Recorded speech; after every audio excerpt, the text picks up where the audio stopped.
አስደንጋጩ ውሳኔ በካቶሊካውያን ዘንድ ሊወሰን ነው።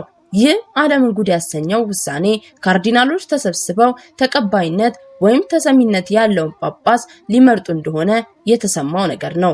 ታዲያ ዓለምን ጉድ ያሰኘው ወይም አስደንጋጩ ነገር ምንድነው ከተባለ ይህ የሚመረጠው ጳጳስ ከአፍሪካ ውስጥ እንደሆነ እየተነገረ ያለው ነገር ነው።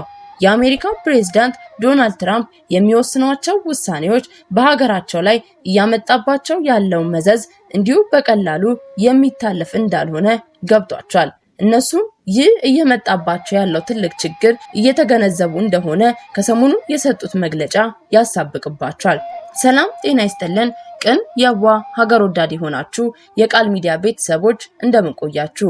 የዛሬውን አዳዲስ መረጃዎቻችንን ከመጀመራችን በፊት እንደተለመደው ላይክ፣ ሼር በማድረግ እንዲሁም ሐሳብ አስተያየታችሁን በኮሜንት መስጫው ላይ ያሰፈራችሁልን አብራችሁ እንድትቆዩ በትህትና እየጠየኩኝ ለዚህ ቻናል አዲስ ከሆናችሁ ሰብስክራይብ በማድረግ ይህንን ድንቅ ቤተሰብ እንድትቀላቀሉ በአክብሮት ጠየኩኝ።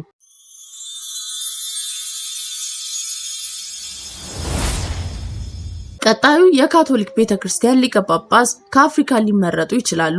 ቀጣዩ የሮማ ሊቀ ጳጳስ ለመመረጥ መስፈርቱ የካቶሊክ ቤተክርስቲያን በፍጥነት እየተስፋፋችበት ያለችበት አካባቢ ከሆነ በእርግጠኝነት ከአፍሪካ ሊሆን እንደሚችል መተንበይ ይችላል።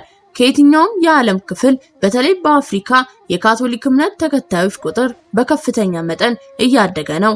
እየጨመረ ያለው የእምነቱ ተከታዮች ቁጥር በመላው ዓለም ካሉ አህጉራት አንጻር ሲወዳደር ከግማሽ በላይ የሚሆነው እድገት የተመዘገበው በአፍሪካ ነው። ከዚህ ቀደም ከ1500 ዓመታት በፊት አፍሪካዊ መሆናቸው የሚታመነው የቤተክርስቲያኒቱ ጳጳስ ገላሲያስ ቀዳማዊ ቤተክርስቲያኒቱን በርዕሳነ ሊቀ ጳጳስነት አገልግለዋል። የሮማ ካቶሊክ ቤተክርስቲያንን በቀጣይነት የሚመራውን አባት የሚመርጡት ካርዲናሎች ሲገናኙ ውሳኔያቸው የእውነት ተጽዕኖ ያሳድርበት ይሆናል።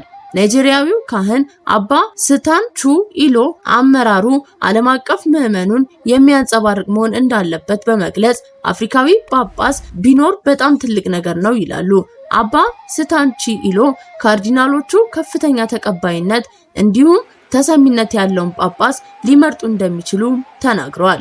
ተግዳሮቱ በቫቲካን በአሁኑ ወቅት ከፍተኛ ሹመት ላይ ያለ አፍሪካዊ ካርዲናል የለም። ያ እንቅፋት መሆኑ አይቀርም ይላሉ። ጳጳስ ሆነው ለመሾም ብቃት ያላቸው በዓለም የካቶሊክ ማህበረሰብ ዘንድ ተሰሚነት ያላቸው አፍሪካዊ ካርዲናሎችን የምናስብ ከሆነ መልሱ ምንም የለም የሚል ነው።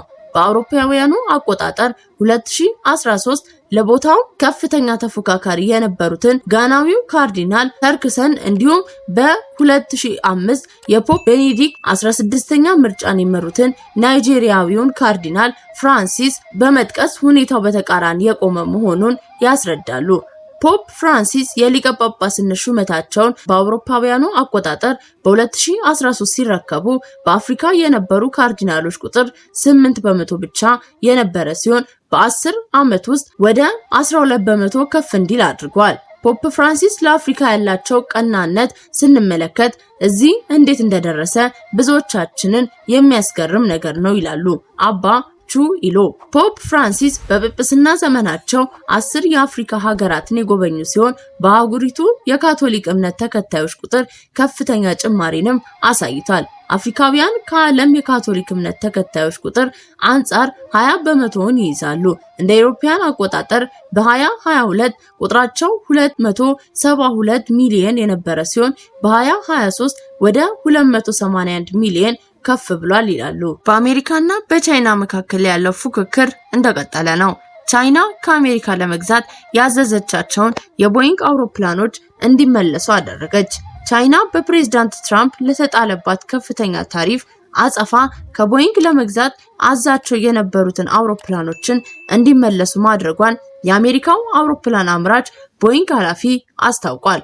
በሁለቱ ሀገራት መካከል የንግድ ውዝግብ መባባሱን ተከትሎ ለቻይና ተልከው የነበሩ 2 የቦይንግ አውሮፕላኖች የተመለሱ ሲሆን ሌላ ሶስተኛው አውሮፕላን እንደሚከተል የቦይንግ ዋና ስራ አስፈጻሚ ተናግረዋል። የግዙፉ አውሮፕላን አምራች ኃላፊ እንደተናገሩት በዚህ ዓመት 50 አውሮፕላኖችን ለቻይና ለመሸጥ ታቅዶ የነበረ ሲሆን ገዢዎቹ ግን አውሮፕላኖቹን ለመቀበል ፍላጎት እንደሌላቸው አሳይተዋል ብለዋል። በፕሬዝዳንት ትራምፕ ትዕዛዝ አሜሪካ በቻይና ምርቶች ላይ የ145% ታሪፍ መጣሏን ተከትሎ ቻይና ወደ ሀገሯ በሚገቡ የአሜሪካ ምርቶች ላይ የ125% ታክስ ጥላለች። የቻይና የአጸፋ ምላሽ ያሰጋቸው ትራምፕ ባለፈው ማክሰኞ በጽህፈት ቤታቸው በሰጡት መግለጫ ከቻይና ጋር ያለው የንግድ ግንኙነት እንደሚሻሻል ተስፋቸውን ገልጸው የተጣለው ታሪፍ በከፍተኛ ደረጃ እንደሚቀንስ ነገር ግን ዜሮ እንደማይሆን ተናግረዋል። ነገር ግን የቦይንግ ስራ አስፈጻሚ ቻይና በተጣለባት ታሪፍ ምክንያት ያዘዘቻቸውን አውሮፕላኖች መቀበል አቁማለች ሲሉ የትራምፕ ውሳኔ ያስከተለውን ውጤት ገልጸዋል። ቦይንግ ከአሜሪካ ውጪ ላሉ ገበያዎች 70% የሚሆኑትን የንግድ አውሮፕላኖች በማቅረብ በሀገሪቱ ከፍተኛ ምርት ለውጭ ገበያ የሚያቀርብ ተቋም ነው። ለአውሮፕላኖቹ ከፍተኛ የገበያ ፍላጎት መኖሩን የገለጸው ቦይንግ ተገንብተው ለገበያ ዝግጁ የሆኑትን ቻይና አልቀበልም ያለቻቸውን 41 አውሮፕላኖች ለሌሎች አየር መንገዶች ለመሸጥ የሚያስችለውን አማራጭ እየገመገመ መሆኑንም ዋና ስራ አስፈጻሚው ገልጸዋል። የፕሬዝዳንት ትራምፕ ውሳኔዎች መዘዝ በዚህ ብቻ አላበቃም። የአሜሪካ ፕሬዝዳንት ዶናልድ ትራምፕ የዩክሬን ፕሬዝዳንት ዜሌንስኪን የሰላም ስምምነቱን እየጎዱ ነው በማለት ከሰሱ።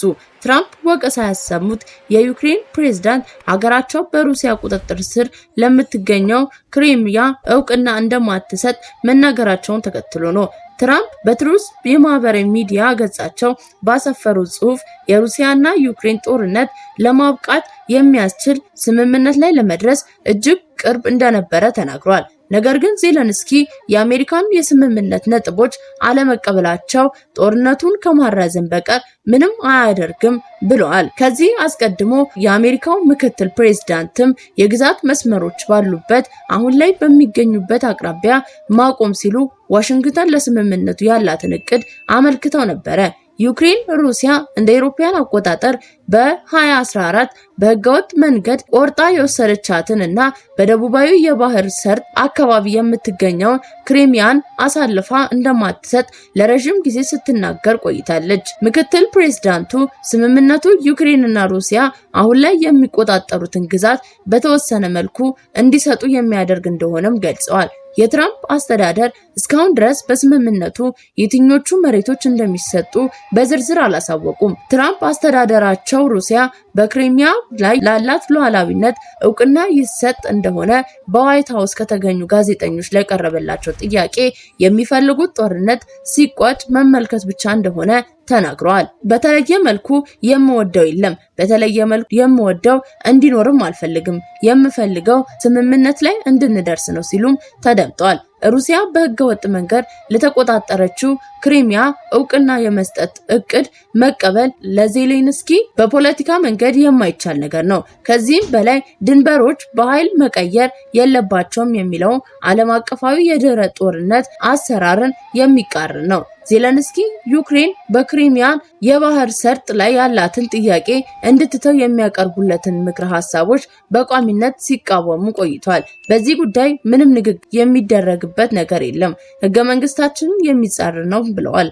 ሮም ምሽት ሩሲያ በተለያዩ የዩክሬን ግዛቶች ላይ የሚሳኤልና ድሮን ጥቃት መፈጸሟ ዩክሬን አሳውቃለች። የዋና ከተማዋ ከንቲባ 2 ሰዎች እንደተገደሉ እንዲሁም ህፃናትና ነፍሰ ጡር ሴቶች ጨምሮ 54 ሰዎች እንደተጎዱ ተናግሯል። የድሮን ስብርብርም እሳት እንዳስነሱና በርካታ ሰዎች በመኖሪያ ህንፃ ፍርስራሽ ስር እንደሆኑም ገልጸዋል። በሰሜናዊ ምስራቅ በሚገኘው ከተማም ፍንዳታ መከሰቱ ተዘግቧል። በምስራቃዊ ዩክሬን በሚገኘው ከተማ የሩሲያ ድሮን ሰራተኞችን የያዘ አውቶቡስ መመታቱን ተከትሎ በደርዘን የሚቆጠሩ ሰዎችም ቆስለዋል። ውድ የቃል ሚዲያ ቤተሰቦቻችን ለዛሬ የያዝንላችሁ አዳዲስ ዜናዎቻችን ይህንን ይመስሉ ነበረ።